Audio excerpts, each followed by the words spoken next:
আমি নামাজের নিয়মটা একটু বলে দিই।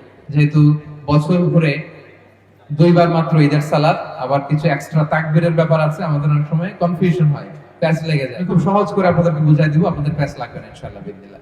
ঈদের এই যে 2 রাকাত নামাজ, এটা পড়া হচ্ছে ওয়াজিব হানাফি মাযহাব অনুযায়ী, আমরা এখনই আদায় করব ইনশাআল্লাহ। তো এই 2 রাকাত নামাজে এক্সট্রা 6টা তাকবীর দিতে হয়। কয়টা? 6টা। কিভাবে নামাজটা পড়বো? আমরা আল্লাহু আকবার তাকবীরে তাহরিমে বেঁধে নামাজ শুরু করব। এরপর আমরা সানা পড়বো, সুবহানাকাল্লাহুম্মা ওয়া বিহামদিকা, এই সানাটা পড়বো।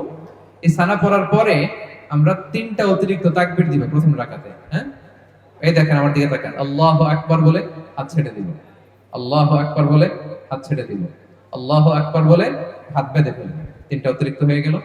সূরা ফাতিহা পড়বো, আরেকটা সূরা মেলাবো, রুকু করব, 2 সিজদা করব। প্রথম রাকাত শেষ। প্রথম রাকাত। দ্বিতীয় রাকাতের জন্য দাঁড়ালাম, দাঁড়িয়ে সূরা ফাতিহা পড়বো, ইমাম সাহেব সূরা ফাতিহা পড়বেন, তারপর আরেকটা সূরা মেলাবেন।